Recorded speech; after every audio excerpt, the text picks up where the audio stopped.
हो, कैसा चल रहा है सब? क्यों? क्योंकि मैं हिंदुस्तान की एक one of the best organisation का हिस्सा था। वहां पर एक बड़े लेवल पर मैं था, सब कुछ मिला था, नाम बड़ा था। तो अचानक छोड़ के आना वो तो बहुत एक तरीके से बहुत बड़ा रिस्क था। तो मैं थोड़ा रिस्क तो लेना चाहता था, क्योंकि वो एक आपने देखा एक पूरा वेब सीरीज है ना, जो हर्षद मेहता के ऊपर बना हुआ है। उसमें एक बड़ा डायलॉग है, रिस्क है तो इश्क है, इश्क है तो रिस्क है। तो वो भी मैंने कोविड के टाइम पर देखा, तो मेरे ज़हन में वो डायलॉग घूमा करता था। लेकिन मैं ऐसी फैमिली को बिलोंग करता था, या मेरा जो शुरुआत हुई वो ऐसी जगह से हुई कि मैं वापस इतना बड़ा रिस्क लेके मैं नहीं चल सकता था कि फिर मुझे उस जगह पर जाना पड़े। मैं उसके आगे की सोचता था। तो रिस्क तो मैं लेना चाहता था, लेकिन मैं कैलकुलेटिव रिस्क लेना चाहता था। तो मुझे बहुत हिम्मत मिली, और मैं चाहता हूं मेरी अपलाइन के लिए एक बार जोरदार तालियां बज जाए गौरव मेहता जी के लिए, और एंटायर जो लीडरशिप बैठी हुई है, जिन्होंने प्रोवेदा को प्रोवेदा बनाया है, चाहे वो हमारे डायमंड सोलंकी भाई हो, एक बार जोरदार तालियां बजाइए। चाहे मैं अगर फेसबुक के ऊपर कोई मैं पोस्ट डालता हूं, तो पिछले कुछ दिनों से मैं देख रहा था निकी मैम का सबसे पहला जो है वो कमेंट या लाइक आता है, तो एक बार जोरदार तालियां। और बहुत शुक्रगुजार हूं मैं आपका कि आप मेरा हौसला अफजाई करती रहती है ना। यहाँ अखिलेश सर बैठे हैं, मैडम बैठी हुई है, एक बार जोरदार तालियां इन सब लोगों के लिए बजना चाहिए। अनूप सर है, जिनको मैं हर सुबह जब सो के उठता हूं तो मैं पोस्ट ढूंढता रहता हूं, अनूप सर का पोस्ट आया कि नहीं आया, आज देखें क्या कर रहे हैं अनूप सर। तो क्या कमाल की एनर्जी है। मैडम को मैं अभी पीछे गोवा में मिला तो मुझे बहुत मजा आया। तो जिस कल्चर में मैं 17 साल से था ना, वो कमाल का कल्चर था। वहां पर हम एक दूसरे से मिलते थे, एक दूसरे को मोटिवेट करते थे, एक फैमिलियर, एक पूरा का पूरा हमारा बॉन्डिंग था। तो हमें जो सबसे बड़ा डर था ना, कि मैं अगर वहां से यहां पर आऊंगा तो क्या वो कल्चर मुझे यहां पर मिलेगा, क्या वैसा माहौल मुझे यहां पर मिलेगा। कहीं ऐसा तो ना हो कि बड़ा पैसा कमाने के चक्कर में हम उस परिवार को छोड़ के इस परिवार में आए तो हमारी खुशियां ही छिन जाए हमसे। बात समझ में आ रही कि नहीं? लेकिन हेड्स ऑफ मैं सब तमाम लीडरशिप के लिए चाहूंगा, एक बार जोरदार तालियां आप सब लोग अपने लिए बजाइए कि मुझे एक पल के लिए भी यह एहसास नहीं हुआ कि 17 साल का जो मेरा परिवार था वो वहां कहीं छूट गया। मुझे लगा मैं एक वही परिवार से, मतलब एक पूरा फैमिली है, मैं एक कमरे से दूसरे कमरे में आ गया हूं। मुझे एक मिनट के लिए भी वो एहसास नहीं हुआ कि मैं किसी को छोड़ के यहां पर आया हुआ हूं, अपने ही घर में हूं। तो ये एक बड़ी बात है, क्योंकि जब हम ये चेंज के बारे में जब हमने सीरियसली सोचना शुरू किया ना, तो मेरे बच्चे, मेरी फैमिली, मेरी वाइफ, मेरे पेरेंट्स इतना इमोशनली और इतना स्ट्रांगली कनेक्टेड थे लास्ट ऑर्गेनाइजेशंस के साथ में कि उनके लिए वो डिसीजन लेना बहुत मुश्किल था। तो मैं उनको भरोसा देता था कि हमारे जो मैनेजिंग डायरेक्टर साहब हैं, मैं इनके बारे में बहुत बातें बताया करता था वाइफ को अपने, मैं अपने बाकी जो भाई लोग हैं उनके बारे में बताया करता था। और सच में जितना मैंने बताया था उससे ज्यादा मुझे मिल रहा है, इस बात की खुशी में बहुत बहुत ज्यादा है। तो मैंने नवंबर 13 को आधी रात में लास्ट ऑर्गेनाइजेशन से अपना रिजाइन किया, और 14 नवंबर 2022 को मैंने अपनी एक नई यात्रा शुरू करी प्रोवेदा के साथ में।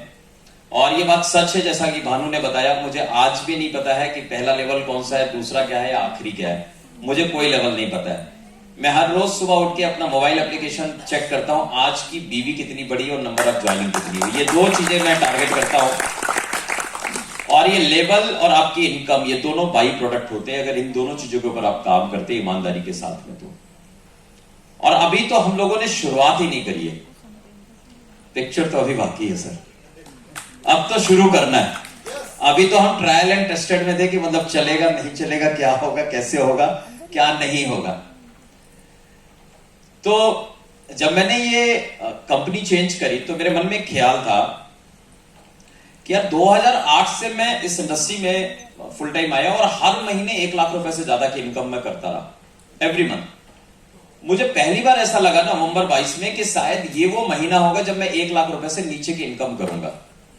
ऐसा मेरे मन में अकेले में मेरे मन में चलता था। लेकिन शायद मैं ईश्वर का बहुत शुक्रिया कहना चाहूंगा, आप सब पूरी प्रोवेदा मैनेजमेंट जितने भी सीनियर्स हैं, कि क्या कमाल का ये बिजनेस प्लान है और क्या कमाल का यहाँ पर मतलब, क्योंकि हमें बहुत डर था जब हमने शुरू करा। हमारे यहाँ पर प्रोडक्ट अवेलेबल नहीं थे, कोई मार्ट नहीं था, कोई शॉप ही नहीं था, कोई डिपो नहीं था, कुछ भी नहीं था। पर और हमारी उम्मीद थी कि शायद महीना 2 महीना 3 महीना लगेगा ये सब इंफ्रास्ट्रक्चर बिल्ड करने में। लेकिन मुझे प्रोवेदा की ताकत तब पता लगी कि मेरे ज्वाइनिंग के विद इन 10 डेज हमारे यहां पर प्रोडक्ट अवेलेबल हो गए, मार्ट आ गया, डिपो आ गया, शॉपीज ओपन होने शुरू हो गए। और मुझे आज भी याद है 29 तारीख को मैं और मेरे जो तमाम साथी मेरे साथ आए थे, हम लोगों ने अपनी बिलिंग करी। 1 या 2 दिन मुझे मिले थे अगर कायदे देखा जाए हमारे एरिया में प्रोडक्ट, और हमने सारा क्लोजिंग वगैरह कर ली जैसे तैसे करके। और मुझे याद है भानु जी का फोन आया सुबह सुबह 2 तारीख को। मैंने उनसे पूछा डरते डरते, मैंने कहा सर, शर्माते शर्माते, मैंने कहा सर इतना बिजनेस मालूम हुआ, आपको क्या लगता है कितना पे आउट आएगा? इन्होंने कहा सर 1 लाख रुपए से ऊपर आएगा। मैंने कहा सर 1 लाख के ऊपर आएगा तो मेरी तरफ से मैं आपको लंच या डिनर पार्टी दूंगा, जो अभी तक बकाया मैं इनको दे नहीं पाया हूं। तो इन्होंने कहा सर आपका पे आउट ना 1,04,000 रुपए आएगा। और मैंने शाम को 7 बजे जब गौरव जी का फोन आया, सर पे आउट जरा चेक करिए कितना आया, तो मैंने पे आउट मोबाइल एप्लीकेशन में चेक किया तो 98 या 99,000 कुछ ऐसे था, 99,000 समथिंग। तो मैं बड़ा मायूस हो गया, मैंने कहा 1 लाख रुपए के नीचे चला गया। फिर मुझे एक मेरे डाउनलाइन है रमेश जी, मैं चाहता हूं एक बार जोरदार तालियां उनके लिए बजाइए। उन्होंने अपना पे आउट स्टेटमेंट भेजा। वो मैंने कहा ये स्टेटमेंट कहां से डाउनलोड किया? बोले वेबसाइट पर चाहिए, क्योंकि जो एप्लीकेशन में है वो टीडीएस कट करने के बाद है, आप टोटल अपनी ग्रास इनकम निकालिए। जब मैं वहां गया तो मेरा पे आउट था 1,04,000 रुपए, और मुझे इतनी खुशी मिली कि पूछो नहीं। मैंने अपनी वाइफ को, मैं कहीं था बाहर मीटिंग के लिए, मैंने उसको भेजा, मैंने कहा इज्जत रख ली ईश्वर ने, 1 लाख से ऊपर की इनकम है इस बार भी। तो पहले कुछ दिनों की इनकम 1,04,000 रुपए रही, दूसरा पूरा महीना हमने काम किया और क्लोजिंग करी। तो नेक्स्ट जो मंथ की मेरी इनकम रही वो 4,02,000 रुपए की रही। यानी कि पहले महीने 1 लाख रुपए और दूसरे महीने कितना पैसा? 4,02,000, यानी कि 1 लाख का 4 गुना, यानी कि 4 लाख रुपए। तो कम होते हैं क्या ये? मेरे लिए तो बहुत बड़ी इनकम थी। और ये वो इनकम थी जो लास्ट मंथ अक्टूबर मंथ में मेरी पे आउट थी मेरी पिछली ऑर्गेनाइजेशन से। तो मतलब मैं ये सोच के आया था, गौरव भाई को मैं कहता था भाई ये जो इनकम मैं छोड़ के जा रहा हूं ना, ये इनकम 3-4 महीने में आ जाएगी कि नहीं? ये बोलते थे अरे सर आएगी, पक्का आएगी है।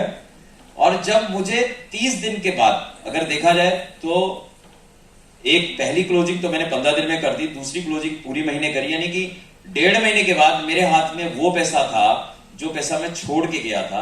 इसको कहते हैं कैलकुलेटिव रिस्क, इसको कहते हैं सोच समझ के लिया गया एक डिसीजन। तो 4,02,000 रुपए तीसरा महीने मैंने क्लोज किया और मेरा जो पे आउट बना लास्ट मंथ जनवरी का वो बना 7,02,000 रुपए। और ये महीना आज सुबह ही मैं भानु से पूछ रहा था कि भानु जी मुझे बताइए इस महीने मेरा पे आउट कितना होगा? तो इन्होंने कहा कितना आप करने वाले हैं? मैंने कहा सर 75 लाख बीवी तो मैं मैच कर दूंगा यूं ही, जैसे अभी जो मेरा चल रहा है, क्योंकि 50 लाख बीवी तो मैं मैच कर चुका, तो 75 कर दूंगा। लेकिन मेरी कोशिश है 1 करोड़ बिजनेस वालों मैच करने की। तो इन्होंने कहा सर 11 लाख रुपए के आसपास आपका पे आउट बनेगा। मैंने कहा होटल ताज में डिनर आपका पक्का।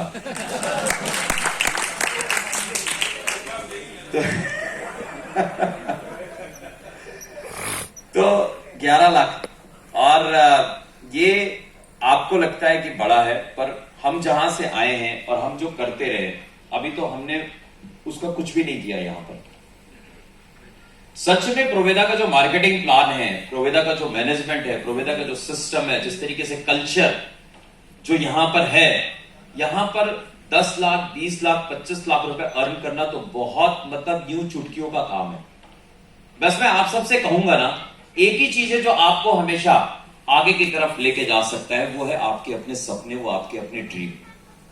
सो मैं हमेशा लोगों से एक ही चीज कहता हूं, अगर कुछ देखना है ना तो सपने देखो, और थोड़े मत देखो, छोटे मत देखो, बहुत बड़े बड़े देखो, और अपनी औकात से ज्यादा देखो और बड़ा देखो। और फिर उनको पूरा करने के लिए जो कुछ भी करना है उसमें ये क्लास नहीं लगना चाहिए कि आज थक गया, उन्होंने सुना नहीं, अरे इन्होंने ऐसा बोल दिया, अरे वो तो ऐसा कर रहे हैं। इन सब चीजों से अपने आप को दूर करो। आपका ड्रीम, उसको पूरा करने के लिए आपको जो सीखना है उसको सीखने को तैयार हो, आपको जो करना है उसको करने के लिए तैयार हो। आपको अगर ना सुननी है, लोगों की गालियां भी सुननी है, तो लोगों की गालियां भी सुनो, लेकिन आप तब तक मत रुको, तब तक मत ठहरो जब तक आपका सपना आपका ना हो जाए। अगर आप इसको करते रहेंगे, जीवन में हमेशा आप आगे की तरफ बढ़ते रहेंगे। और ये मैं अपने जीवन के अनुभव के आधार पर बता रहा हूं। जब मैंने चेंज किया कंपनी, तो बहुत सारे लोगों ने बहुत सारी बातें करी, बहुत सारी बातें हुई। और मुझे सच में, मैं हमेशा कहता हूं, अगर मुझे पता होती इतनी बातें होंगी तो मैं कभी चेंज ही नहीं करता। मैं जहां था मैं बहुत खुश रहता।